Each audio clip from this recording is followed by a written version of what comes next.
ভাবি, তুমি তো একা একা রান্না করতেছো, আমাকে বলো কি করা লাগবে, আমি করে দিচ্ছি। তুমি হলে নতুন বউ, তোমাকে কিছু করা লাগবে না। একটু পর মানুষজন আসবে তোমাকে দেখতে, তাই তাদের জন্য সিমাই রান্না করতেছি। ভাবি, এই 2 দিন তো তোমার রান্না খাচ্ছি, তোমার রান্না কিন্তু অনেক মজা। তুমি যেটাই রান্না করো এটাই মজা। রান্না ভালো করলেও তাদের মন পায় না, কিছু না কিছু খুঁত ধরবেই। আচ্ছা ছোট বউ, তুমি তো অনেক শিক্ষিত, তুমি তো অনেক ভালো ফ্যামিলির মেয়ে, তাহলে তোমার বাপ মা এই ফ্যামিলিতে বিয়ে দিল কি দেখে? কেন ভাবি হঠাৎ এমন কথা বললা? তোমার দেবর তো ভালো চাকরি করে, আর কিছুদিন পর তো তার কাছে আমাকে নিয়ে যাবেই। আর আমাদের শাশুড়ির কথা শুনে তো মনে হলো উনি অনেক ভালো মানুষ। আর আমাদের শাশুড়ির কথা বলতেছো? ওই মহিলা তো মুখে মতো অন্তরে বিষ। এই বাড়িতে কয়দিন থাকো ঠিকই বুঝতে পারবা। আচ্ছা বাদ দাও তো, পরেরটা পরে দেখা যাবে। তুমি রুমে গিয়ে রেডি হয়ে নাও। এই বউ, সে ছোট বউ কি ঘুম থেকে উঠছে? না আম্মা, এখনো উঠেনি। আপনার কিছু দরকার হলে আমাকে বলেন। 7টার বেশি বাজে, এখনো সে নবাব যদি ঘুমায় আছে কেন? এটা কি তার বাপের বাড়ি পাইছে? কি হলো ছোট বউ? বাড়ির মানুষজন সে কখন ঘুম থেকে উঠছে, তুমি এখন ঘুম থেকে উঠতেছো কেন? তোমার কি কোনো লজ্জা শরম নাই? আমার ছেলে অনেকদিন পর কালকে বাড়িতে আসছে, সে ঘুমাই থাকলে থাক, তুমি তার সাথে শুয়ে থাকবা কেন?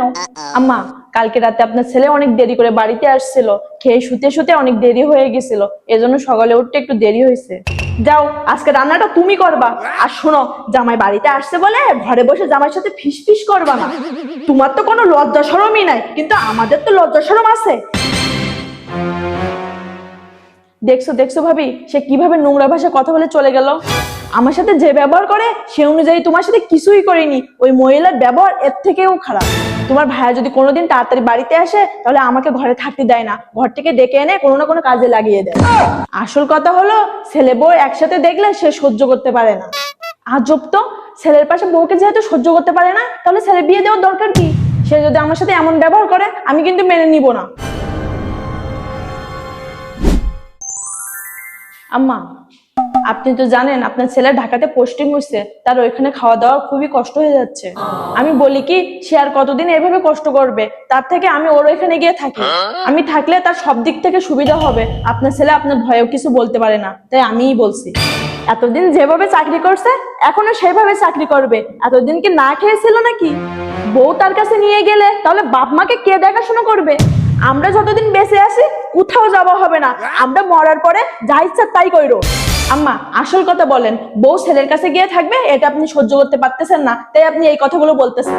শুনেন, আমি তো এখানে পড়ে থাকবো না, আমার জামাই বাইরে চাকরি করবে, আর আমি শ্বশুর বাড়িতে পড়ে থেকে বেশি কথা শুনবো? আমি এইভাবে তো থাকবো না। না থাকলে সোজা বাপের বাড়িতে চলে যাও। তোমার মতন মেয়ে একটা গেলে 10টা আসবে। ছেলে বিয়ে করাইছে কি শুধু ছেলের সুখ শান্তির জন্য? তুমি যাও তো আমার চোখের সামনে থেকে, আমার ছেলের সাথে আমি বোঝাপড়া করবো।